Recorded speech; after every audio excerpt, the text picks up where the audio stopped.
وقل للشامتين بشهدائنا اليوم في الساحل صبرا، سيلقى الشامتون أكثر مما لقينا.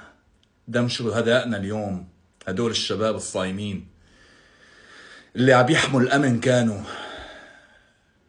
واللي لسه ما فرحوا بانتصار ثورتهم السورية، ما رح يروح هدر.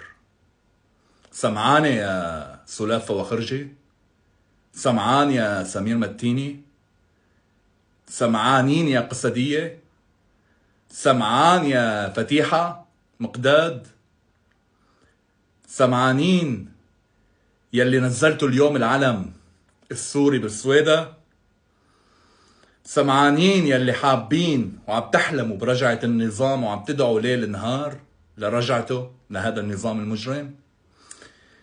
سمعان يا كل فنان عم بشبح وعم بياخد التعليمات من معلمه برا؟ سمعانين ولا نعدلكن؟ سمعانين يا جماعة اللطم على الحدود بالعراق ولبنان؟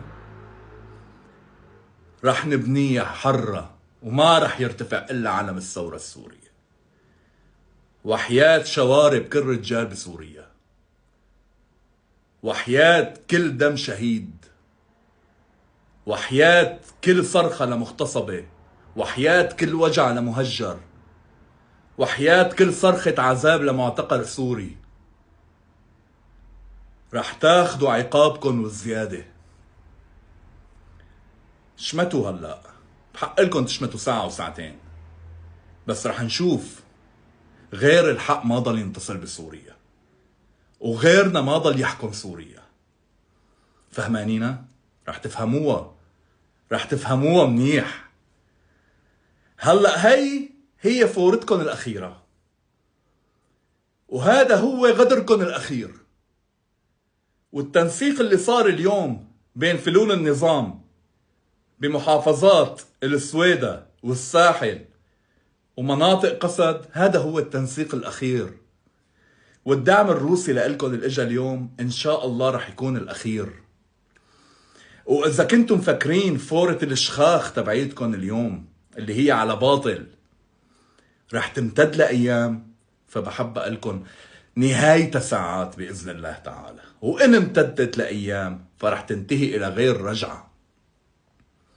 وحياة شواربكن والصباط سوا ما ضل يرجع لكم حكم، لا انتو ولا عائلة الأسد.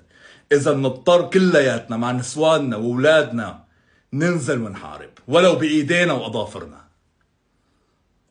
وحياة هالشهر الفضيل، دماء شهدائنا اليوم وهالشباب المثل الوردة اللي انغدروا ما رح يروح سدى بإذن الله تعالى.